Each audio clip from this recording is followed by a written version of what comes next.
Welcome to Behind the Muscle podcast. Today's guest is a newly crowned IFBB Pro bodybuilder. Today's guest is Kevin Serra. Kevin, welcome to the podcast. Thank you, Quentin. Thank you for having me. Appreciate being on the podcast. Looking forward to having a good chat, talking about myself and bodybuilding and how I got here. For sure, man. We're going to talk life. We're going to talk bodybuilding, and we'll have a great conversation. Before we get kind of into the nitty gritty, Kevin, I'd like to know who are a few of your favorite bodybuilders of all time. Oh, okay. Hands down, Flex Lewis for sure. I grew up idolizing him. Your old school bodybuilders like Lee Priest. I gotta say my coach, Justin Compton.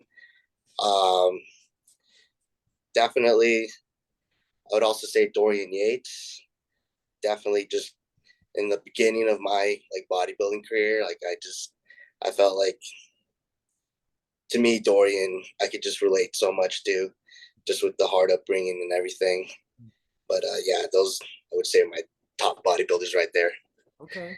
Now, let's talk. Sometimes I like to ask my guests, and I'm going to ask you just because, for the simple fact that you just turned pro, and that's super cool and exciting. Now I'm assuming you're going to probably compete in the 212. Are there any athletes in the 212 or even classic or men's open that you really admire or look up to? I gotta say, Sean Clarita, hands down. He just won, and the package he brought was amazing. And me being, I think we're about the same height. I'm about like 5'2 3/4", and when I first started, just like thinking about bodybuilding and competing, like he was one of the first guys I looked up to, and I was like, man, like this is inspiring. And hearing the story and how much he progressed and the obstacles he faced, like I have to say, like Sean has been the biggest inspiration for me for sure. Excellent. All right. At what age, Kevin, did you start lifting weights? And then why did you start lifting weights at that specific age? So I started way back when I was 17. It was awesome. It was like a weight training class in high school, and it was led by the football, I think the football coach for the school. And he just taught us basic lifts, like bench, squat, shoulder press. And so it was a good way to build a foundation, just learning the basic lifts, um, you know, getting that discipline in. And I remember it's funny because during the class, like after a couple months, some of the other students, like they weren't really progressing. And then they'd see me, and I was growing muscles here and there, and like my chest was starting to grow, like my biceps were starting to grow. And they're like, Mr. Cat, why is Kevin getting so big? Like, and he's like, he just trains hard, he's disciplined. And then they would all just like laugh and like, man, I want to be big like Kevin. And so from like a young age, like I noticed if I put in the work, I would get the results. And I think at that time I was a senior in high school, and I remember going to that weightlifting class, and then I wanted to lift weights more because it was just like an hour long.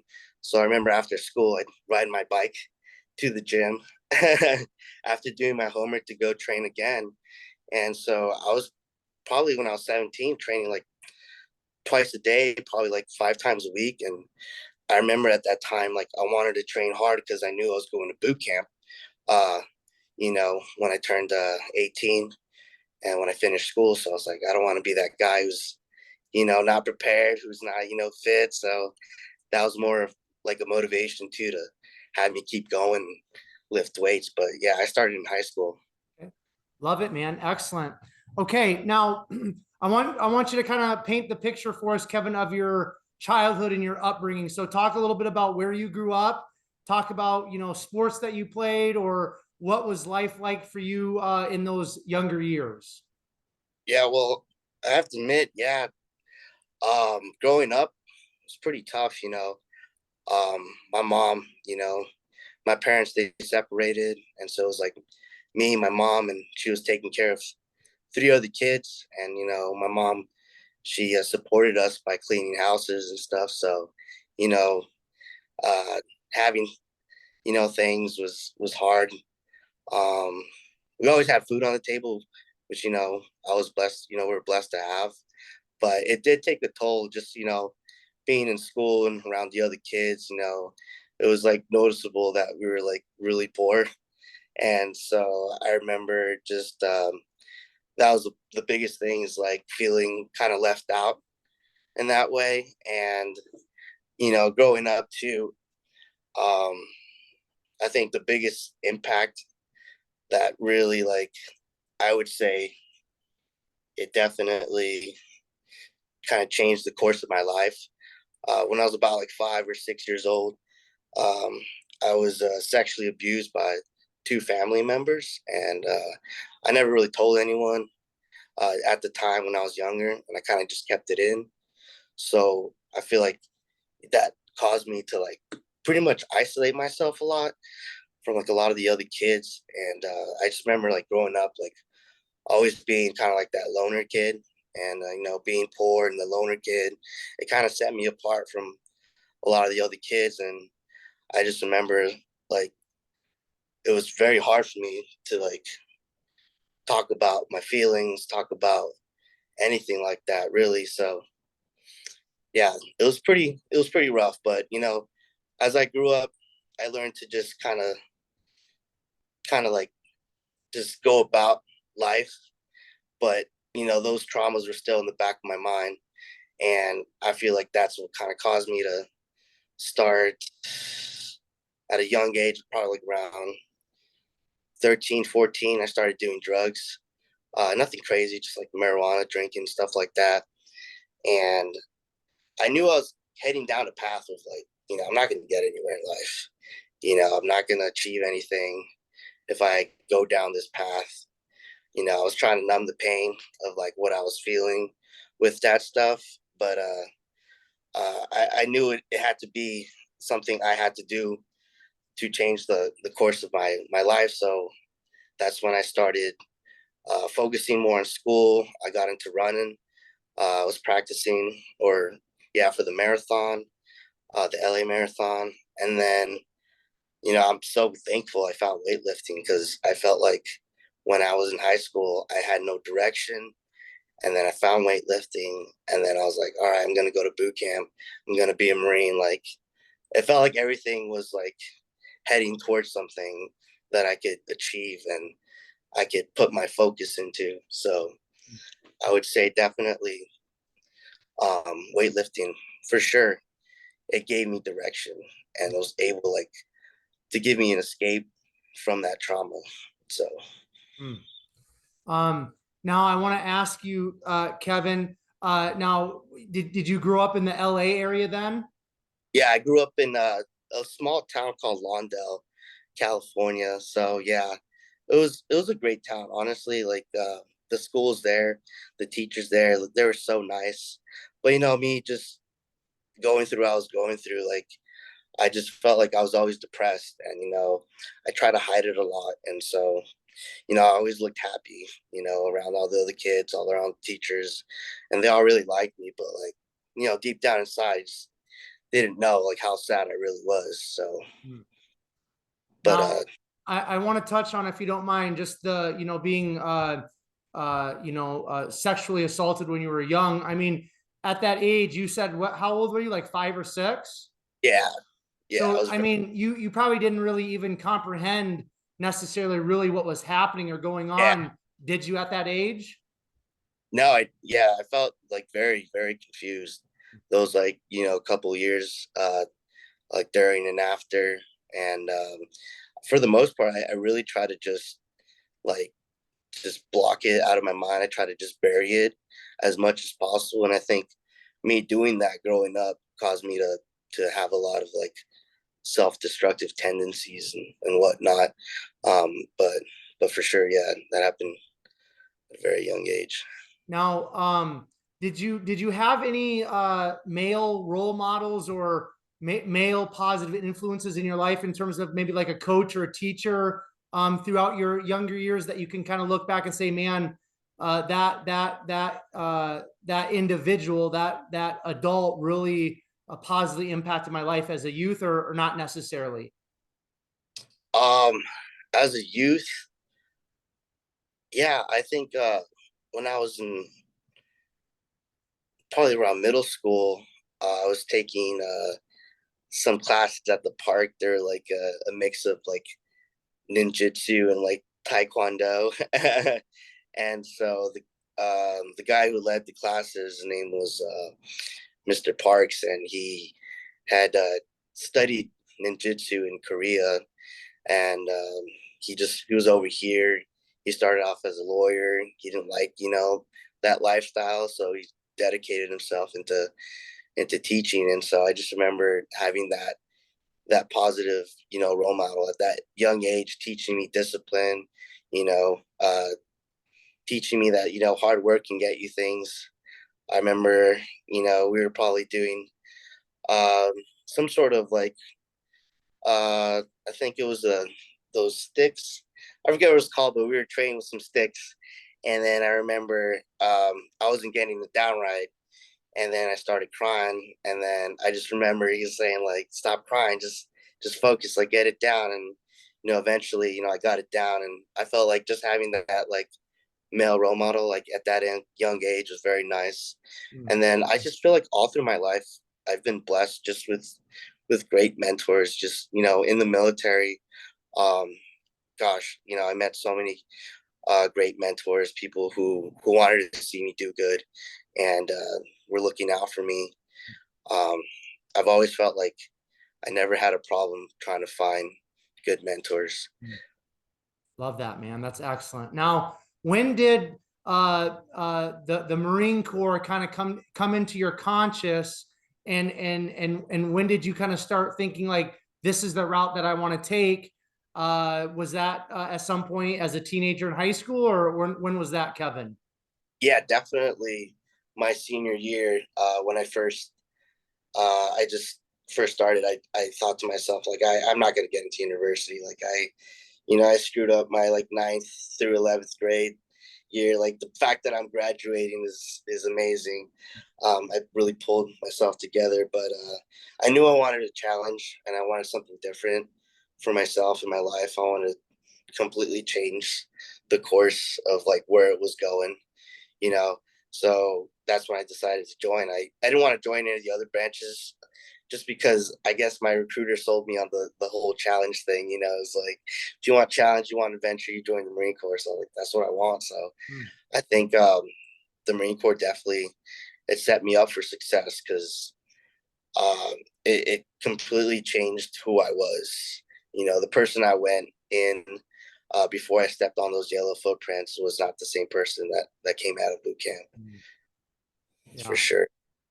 Okay, now why don't you talk about then getting shipped off to boot camp and walk us through just some of those experiences in the Marine Corps, because Yeah, anybody that's familiar with yeah, American military, the Marine Corps is known as like the hardcore of the hardcore. So just talk about that and talk about actually growing up in the military, because at 18 you're still a kid, you're a oh teenager, and it really has an influence in your life. So talk about that, Kevin, please. yeah, of course. So after I completed, the initial training, my MOS school, my military occupation school, was in Camp Johnson, North Carolina. It was for a 0411, a basic management specialist. And I remember when I checked in, they were backed up. So basically, we're kind of placed in like kind of purgatory for like about like 3 to 4 months of just waiting to get picked up for a class. So I remember in that time, I was like, well, I have all this time on my hands. So, I'm going to, start training hard. And that's what I did. I think when I checked into to that, to that unit, and I was getting, waiting for school, I just had this like, this urge in me, like I need to like start doing something. And so thankfully there was a gym on base, and I was there pretty much every day, just training, trying to, feel better about being stuck in that situation. But, eventually we did get picked up, and it was an interesting time being in that school, just because, it was a first for me for a lot of things. It was the first time I think I ever had like a relationship with a girl, and so that was interesting. Definitely caused me to do some dumb things, but that's what happens, when you fall in love, and it's like the first time, so you go crazy about it.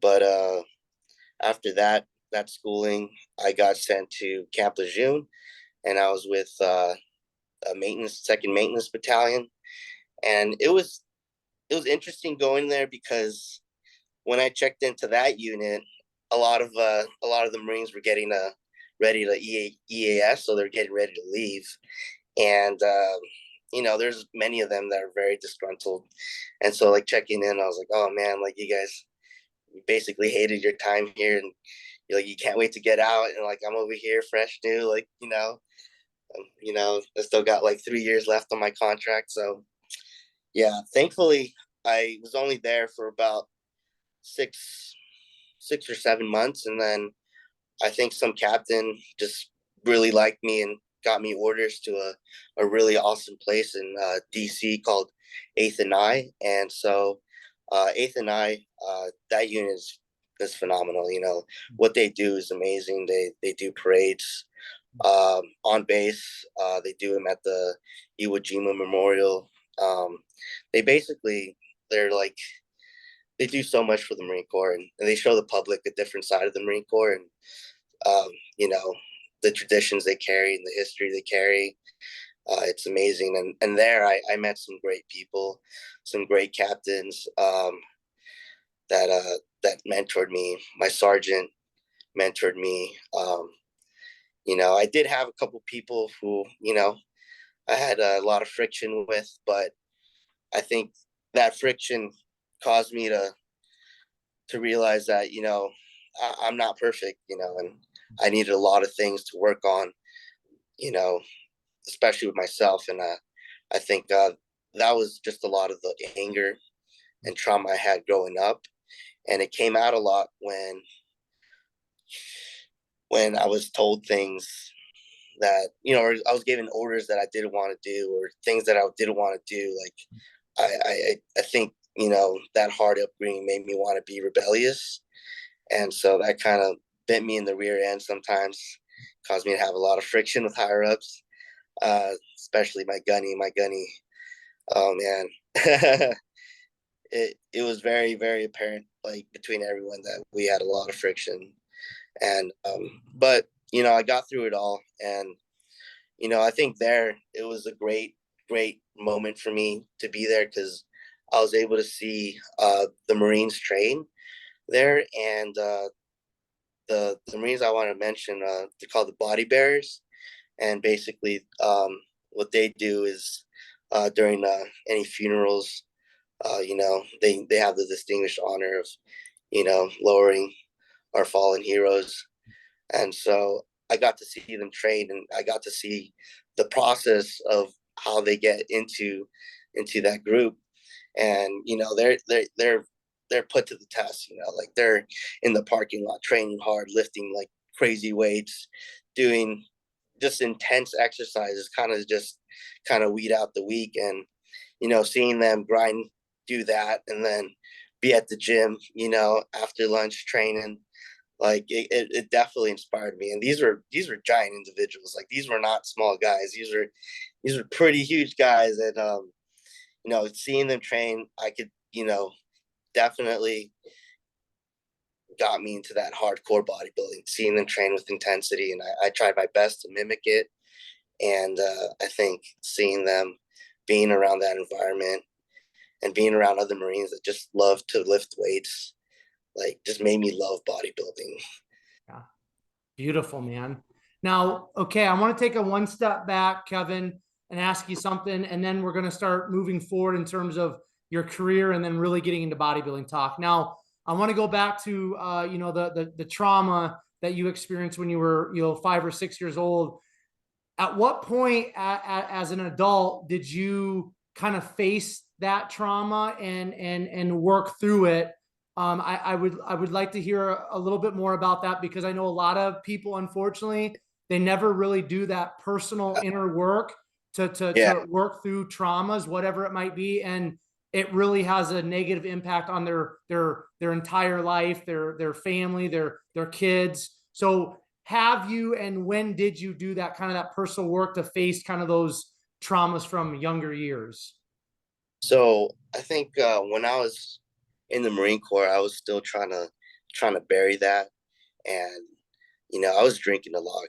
In the Marine Corps, I was trying to numb that pain, and then trying to get through the stress of just being in the service. And so um, I ended up actually, when I was on leave back home, um, remember being at the gym, and I was doing something crazy. I was like preacher curling like 45s on a preacher curl, and I was doing like a crazy superset with like 50-pound dumbbells. And I remember just after that workout, I couldn't lift my arms overhead, and it was just this really bad pain all throughout like my elbow joint. And then I remember after that, um, it was just so hard to do anything. I couldn't like really brush my hair, or you know, just everything seemed harder, and carrying things just it hurt like hell.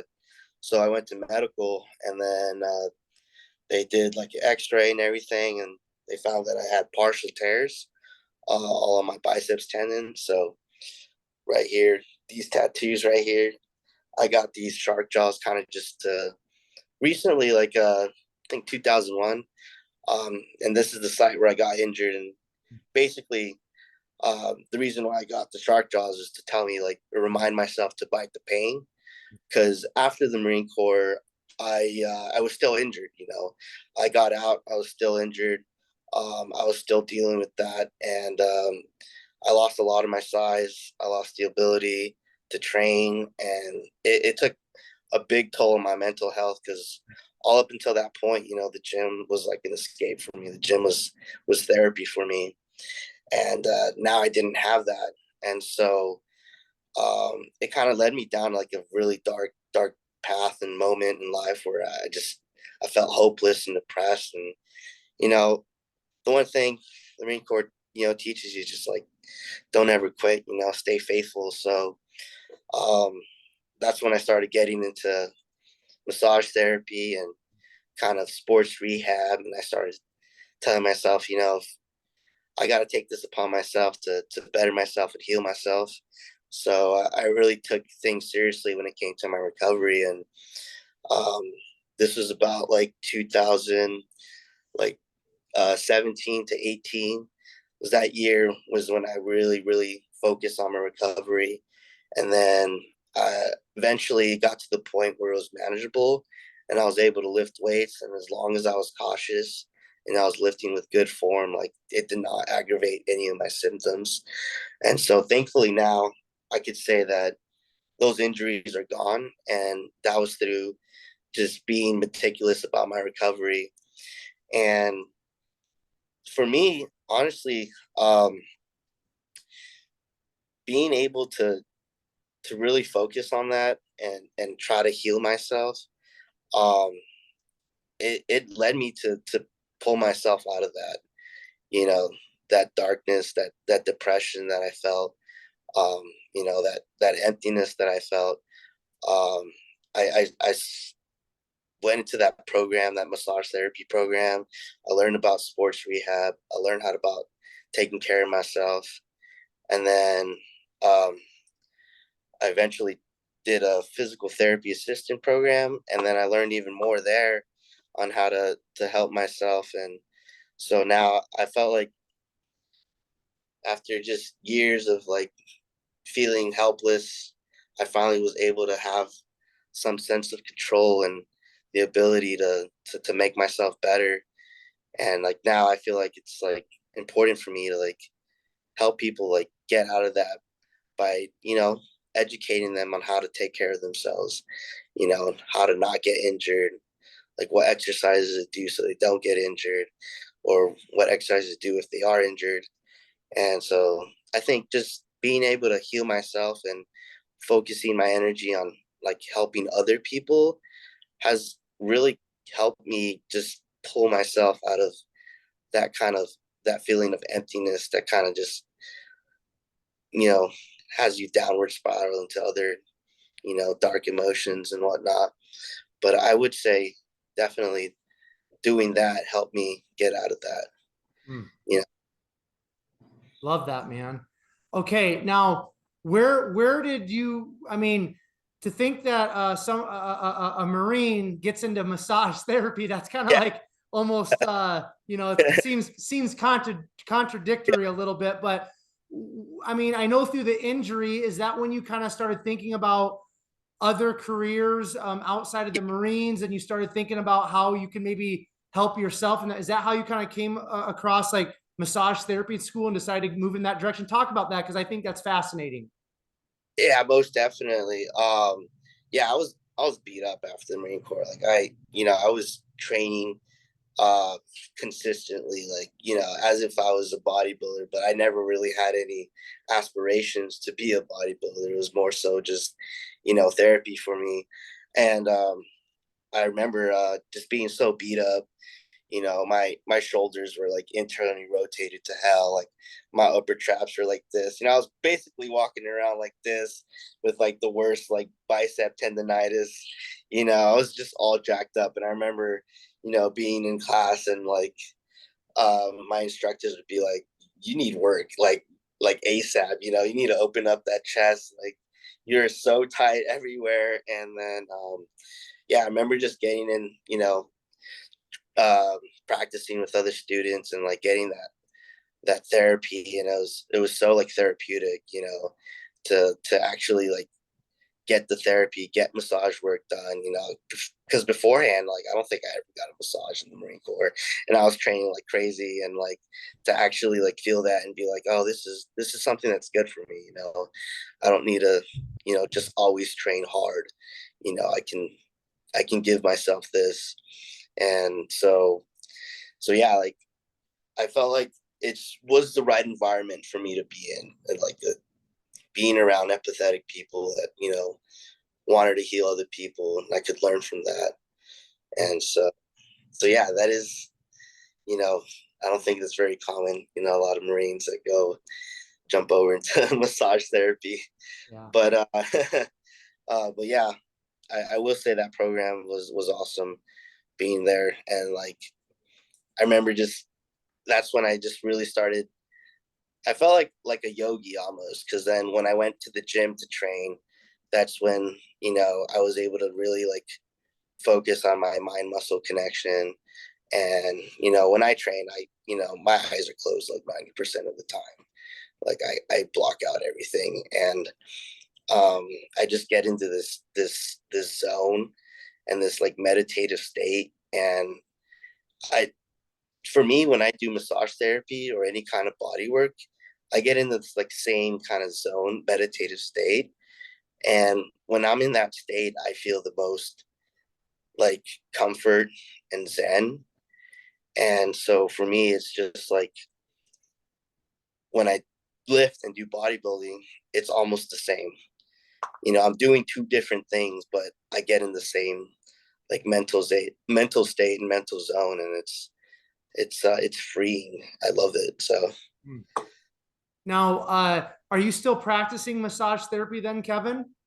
yeah, I have a couple of private clients, but I am trying to pursue more of a physical therapy assistant career. But the good thing is we do a lot of manual therapy, so I get to carry over the skills I have in that.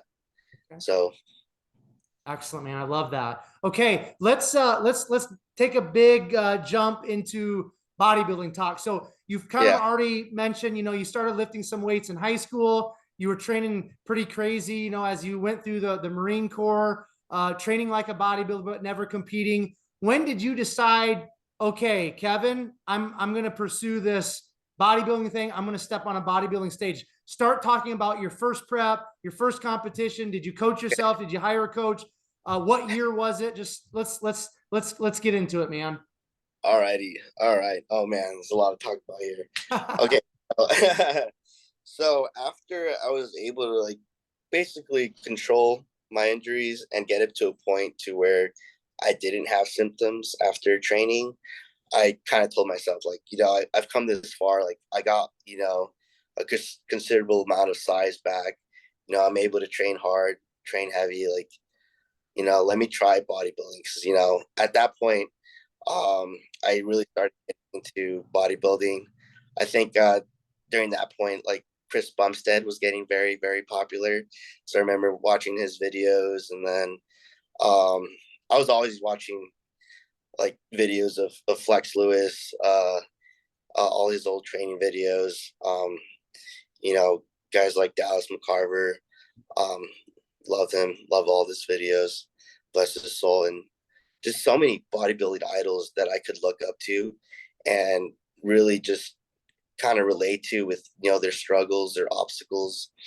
And at that point I was like, man, I've been training for so long, like, you know, and I've been training like a bodybuilder without, you know, actually wanting to be a bodybuilder. So like, you know, I think I have a chance, you know, like if I really put my mind to it, and I really, you know, if I really want it, I could have it. And my love for bodybuilding grew even more, because it wasn't just about, you know, just training hard to get big. It was so much more than that. It was about training hard. It was about learning how to recover and heal yourself, and learning about the art of posing, and so many other things that, you know, make bodybuilding special.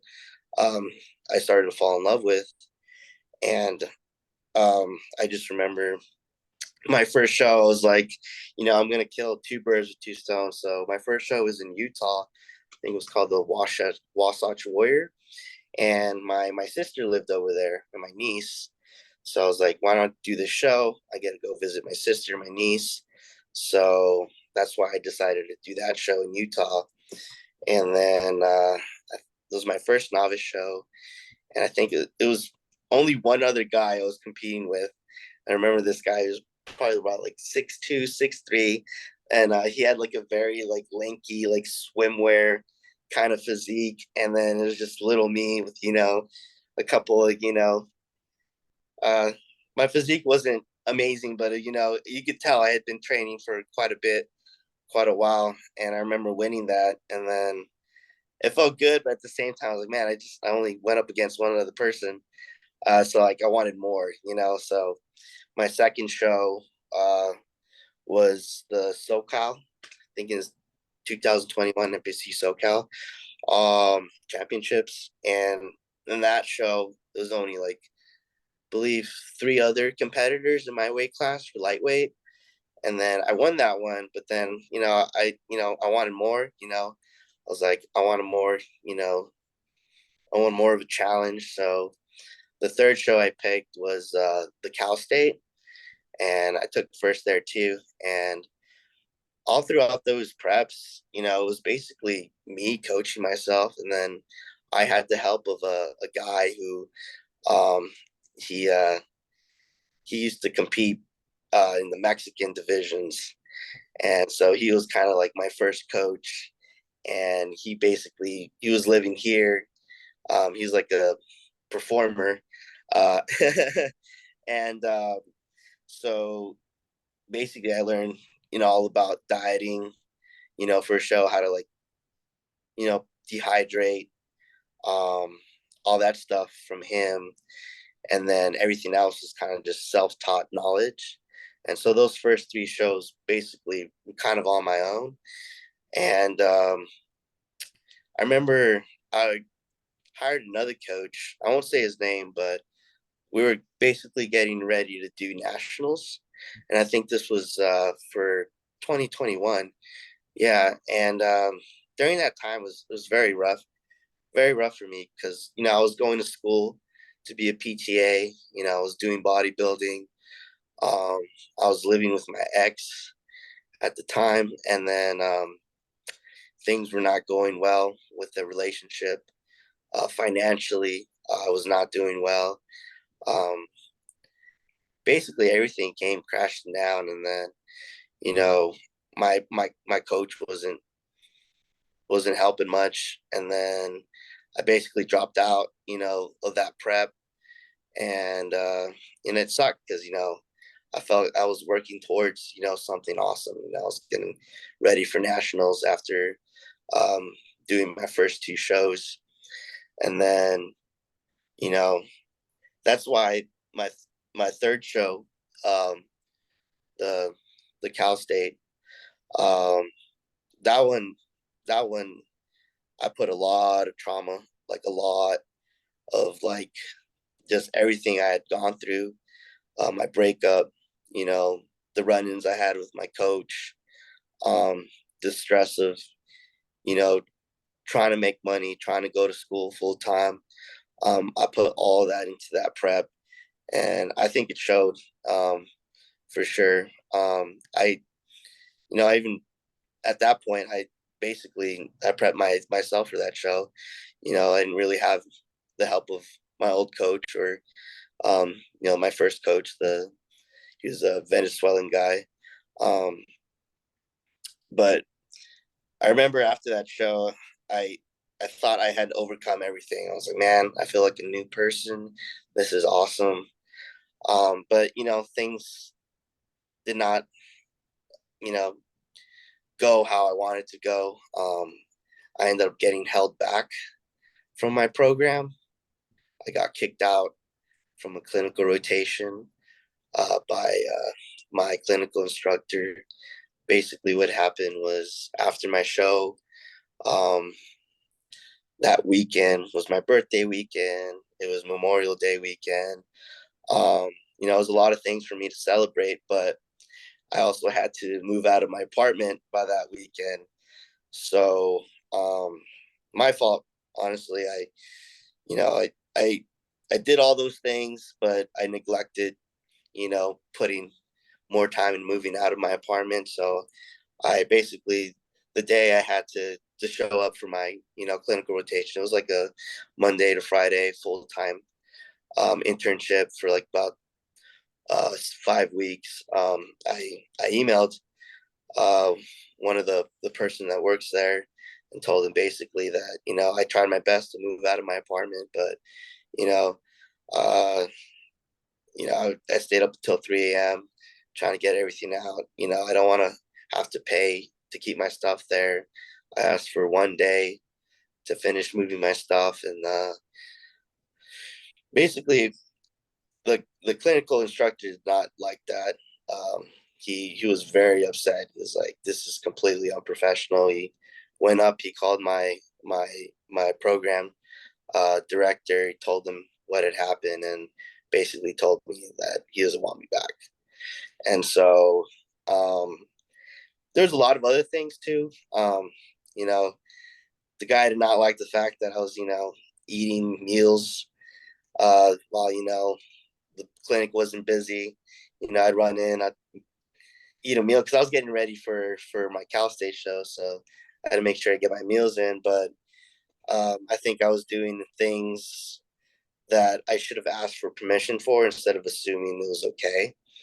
Um, so that was a big setback for me because, you know, I didn't end up graduating with my classmates that, you know, I have been working hard for this, you know, this degree, um, I wasn't able to celebrate that with them. And, you know, my licensure exam got, you know, set back a couple months. So it basically took a big toll on me financially, you know, because I would have already been working as a PTA now.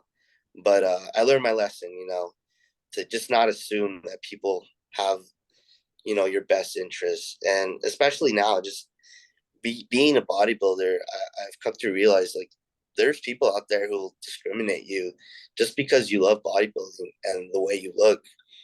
And, you know, to me, it seems so absurd because like, it's like I'm not hurting anyone, you know, I'm just doing what I love to do. And there's people out there who they'll see you and they just they'll do whatever they can to let you know that they don't like you or they're going to discriminate you. And I felt like that's what happened in that situation. Um, and you know, after that too, I had that setback, and then some other things happened, and then it was like, damn, I did this really hard prep. I got over it, and I thought I was going to be okay. Everything was going to go uphill. But things didn't. You know, that happened, and then, shortly after, one of my closest friend after Marine Corps, he passed away, and that took a big toll on me too. And that's right around the time I met my current coach, Justin Compton, and we talked about bodybuilding and what I wanted to do, and I told him I want to turn pro, and so he's like, hey man, I think you got a shot at nationals this year. If you give it your all, you do what you do, you know, and because he had seen like what I had done on my own, so I guess he saw some sort of potential. He just knew I needed direction and guidance and a good coach, and I just I thank God every day for Justin, because he helped me so much pull through from that, because I thought I was good, like I finished that my third show, I won it, I was feeling great, and then I was back to square one. I hit that depression again that I thought I overcame, that prep, and I, when I met Justin, it motivated me so much to just do this prep and to leave no stone unturned, and just give everything into this prep, and to get over just all the trauma that I thought I got over, and to put all the obstacles I had into it, and to just I did it for my friend too, who passed away. I did it for the people who were supporting me up until that point, and yeah, it was a great prep, because I met Justin, I met my current girlfriend, and those two people are probably the most important people to me in the world, right now. And if it weren't for them, I don't think I would have turned pro. If it weren't for my coach and my girlfriend, and they helped me so much, and I learned so much with Justin. God, I don't think I'd be the bodybuilder I am today without him. It's crazy, because the evolution of my physique between that the Cal State and nationals it's to me it's mind blowing. The amount of progress I made in those couple months, and I think it's I put a lot into that prep. It wasn't easy, but I knew that if I kept going, I'd build these calluses, and eventually, like, I would be immune to that stuff. So yeah. Now, when did you connect with Justin Compton? Like at what? Yeah. I mean, because you kind of left out some of the years, so I'm assuming the Cal show that you won was the spring of 2021, correct? Yeah, so the Cal State was actually the spring of 2022. So yeah, my bad. That's So okay. yeah, I was trying to piece it together. So my third show, the Cal State, was May 2022, and I remember about a week after, that's when a friend of mine, Paul, he's an IFBB Pro, Paul, he he recommended me Justin, and so he set me up with him, and then that's when we started talking, and it was about like a week or two after the Cal, and that's like, hey, like, let's start prep now, and I was motivated. I was like, you know what, like, I don't need to take a break. Like, I'm good. Like, let's start this prep. Let's get the gears rolling. And I was motivated as hell too, just because all that those obstacles I faced, I was able to I had something to channel that into, and it was going to be that prep. Okay, so let's fast forward a little bit. So why don't you talk about when you actually got into Orlando then for nationals a couple weeks ago? Walk us through peak week. How did it go for you, Kevin? And then why don't you just walk us through the actual competition? Oh well, oh man, I learned a lot.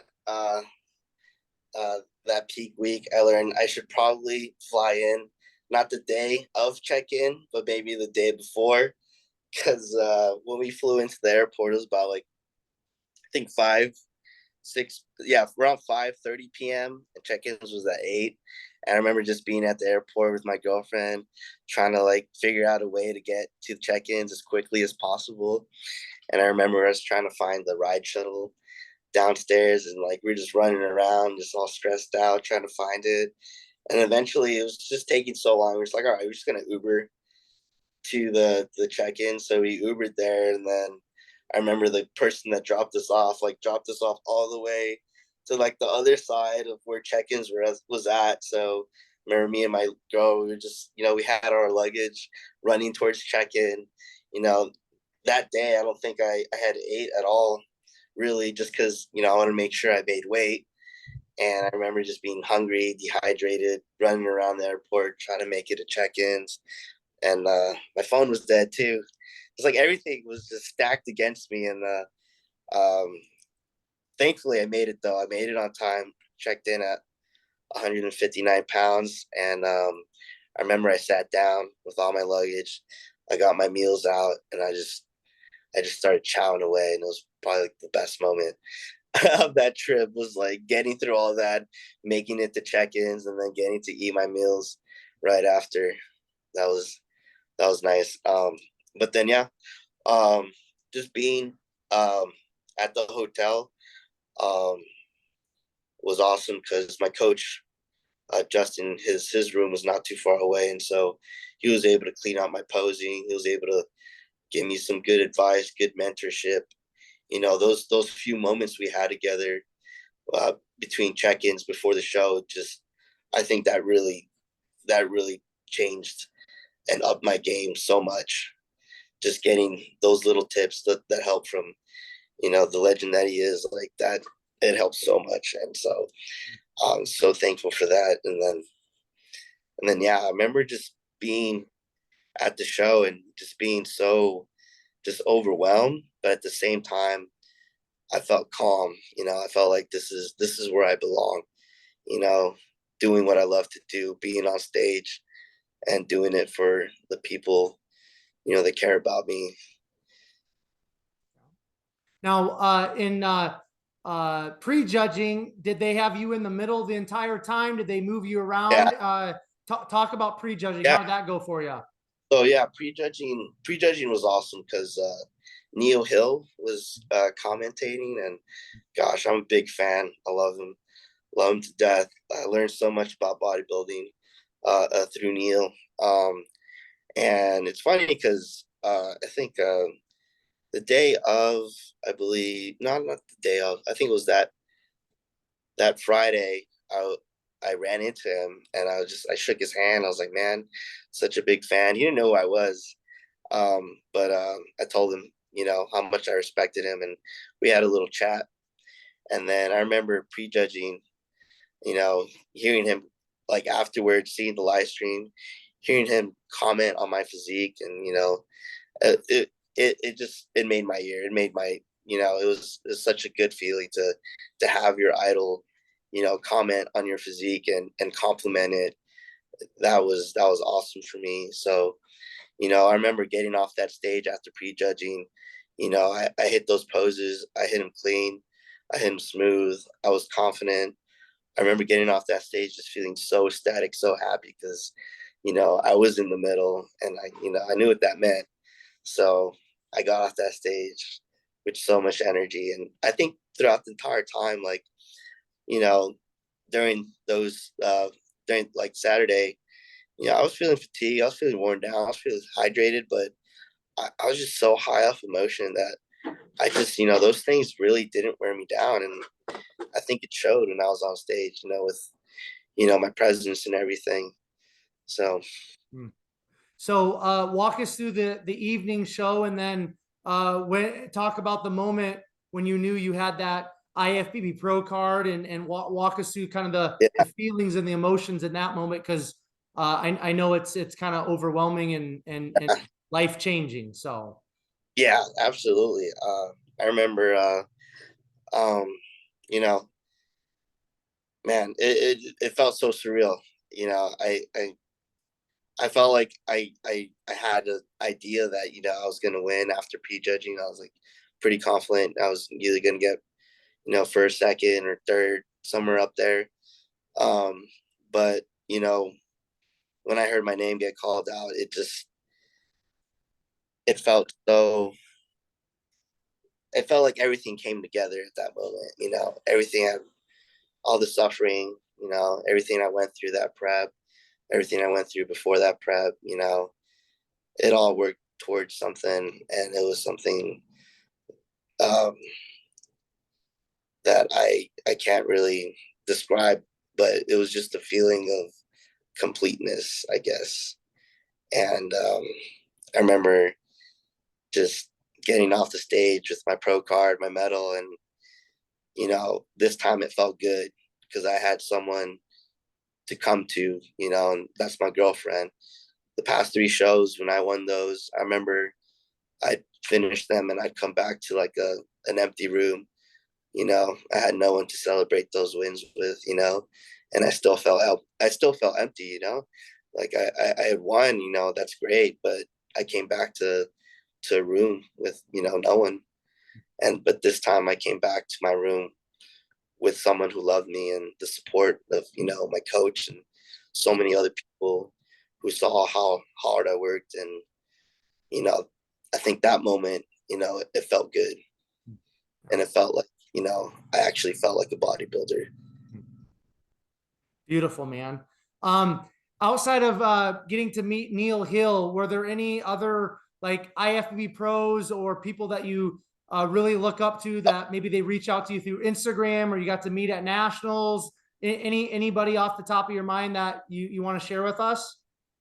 So I met Brett Wilkin and uh, Martin Fitzwater, and I love those guys.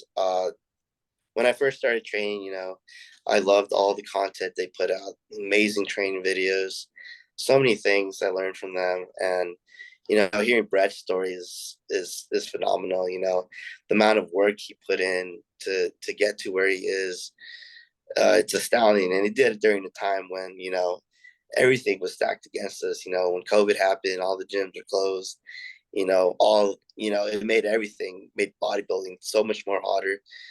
But you know, he found a way, and you know, he stuck to his dream.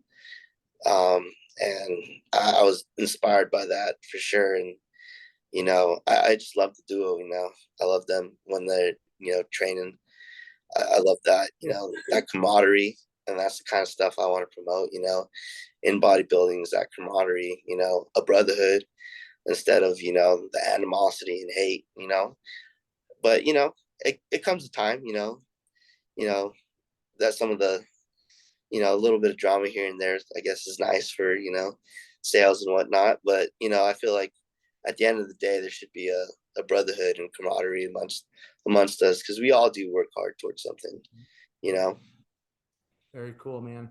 What's the future hold for you in terms of being an IFBB pro? What are your thoughts about competing again, or are you really just going to focus on your career now? What say you on that, Kevin? Well, right now, I really want to focus on my career and kind of bridge the gap between physical therapy and bodybuilding, bring those two closer together because I know it's going to help so many people out there. People either dealing with injuries or just preventing people from getting overuse injuries because, you know, that's a big issue. You know, if you're training constantly, you're going to get those overuse injuries. You're gonna get tears, and you're gonna get owies. It's gonna happen, you know. And it's just about having the knowledge of how to take care of yourself and preventing that. And so I want to focus on making sure, you know, a lot of young individuals out there who just start training, they don't go through what I went through, where you know they find something that they love to do, an escape, you know, and then they lose that from an injury. So that's what I want to work towards. But I also want to compete. You know, I definitely want to start competing the year 2024. Really haven't picked out a show yet, but I know 2024. That's going to be the year of my pro debut. Okay, awesome. Any show in particular that you would really like to do for a pro debut, Kevin? Probably have to be Tampa. Okay. Just because my coach is in Florida, and I love Florida. I love being around there. Um, I don't think I would want to do my first pro show near to where my coach lives, because I want to make things easy for the both of us. And I think my heart's just I got a soft spot for Florida now. Yeah, Some good people and some good weather down there in Florida, yeah, right? absolutely. Yeah. Oh yeah. Um, we're gonna wrap it up here. I want to ask you what do you feel like the biggest lesson up to this point you've kind of learned in terms of just life, Mm. but pertaining or relating to bodybuilding? Like, what's the biggest lesson that bodybuilding has kind of taught you up to this point? Do you feel like, Kevin? Well, to me, bodybuilding uh, is about mastery of the physical self, mental self, and the spiritual self. And I feel like all throughout, my life, I had been perfecting my physical self, but I neglected my spiritual and my mental health. And when I put those two, um, and I devoted time to gain that, you know that spirituality, to gaining knowledge on how to navigate life, how to be more stoic, how to be more present and engaged, and having internal dialogue, having all those things were like amazing for my mental health. And once I had mastery of those three, and I started putting a focus and emphasis on those three things, I felt like certain obstacles became easier. And I felt like definitely those three things got me through prep. They got me through, um, bodybuilding's got me through so much in life, and I'll always be thankful for it. And my love for bodybuilding is you know I can't I, it's great. I don't think I'd be where I'd be right now if it weren't for bodybuilding. Right. And I just um, honor, courage, commitment, those are our core values as Marines. Semper Fidelis, always faithful. Just never give up on yourself. Always believe in yourself. At the end of the day, no matter how hard things can get, as long as you believe in yourself and you hold true to whatever it is you're trying to manifest, it becomes so easy to block out the noise, and it becomes so easy to just focus on what you need to do. So that would be my biggest advice, is just believe in yourself, and try to manifest whatever it is you're trying to do, and everything will come together, despite what setbacks or obstacles you may face. As long as you hold on to that, you can't get lost. Perfect, man. Great way to wrap it up and end it, Kevin. Before I do a quick outro and I let you go, why don't you give us your Instagram, and then any other shout outs? I know you've already mentioned your significant other and coach Justin Compton. If there's anybody else you'd like to shout out, why don't you go ahead, do that, and then I'll do an outro and I'll let you go, my man. So platform's yours. Yeah, of course. Yeah, I just want to give a shout out to a couple of my friends out there. Paul, IFBB Pro, Casey, he's IFBB Pro. Great guys that helped me out, with my posing. They never asked for anything. They just saw me up and coming body, and really tried to help me out as best as they can. Um, uh, Shout out to, I think, I want to say Dave Fisher. I remember being, a young guy, just started bodybuilding. I was, trying to get through my injuries, and when I was training, he'd always just, come around, give me tips, and was overall a good guy, just great guy, um, really helped me out in my beginning years. And yeah, Thankful for my coach, man. God damn it, he changed my life. And yeah, just shout out to those people. Awesome. All right, Kevin. Well, I just want to say thanks, man, for coming on and sharing your life story with us, your bodybuilding story up to this point. It's greatly appreciated. And I know, people are going to listen, people are going to watch, people are going to be impacted because that's just the power of us sharing our story. So I just want to say thank you so much. Okay. Thank you, Quinn. Appreciate it, man. For having me on. Yeah, you're very welcome, Kevin. All of you who are tuning in to another episode of Behind the Muscle podcast, I just want to say thank you so very much. I appreciate all of you. I value all of you. And as I always say, and as I will continue to say, if it weren't for all of you, the podcast simply would not exist. So thank you guys so much for your continued support.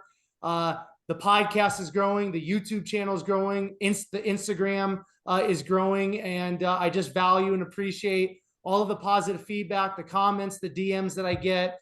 And we're just going to keep this thing, going. So thank you guys so much. If you've not done so already, please make sure you are subscribed to us in regards to Behind the Muscle podcast on YouTube. And then also please take this episode with Kevin, share it on your Instagram stories. Make sure you tag Kevin, tag Behind the Muscle podcast so that we know you listened specifically to this episode and found great value in it, in which I know you did. And then finally, I will leave you all with this. Remember, behind the muscle, there's always a story. We'll catch you guys later.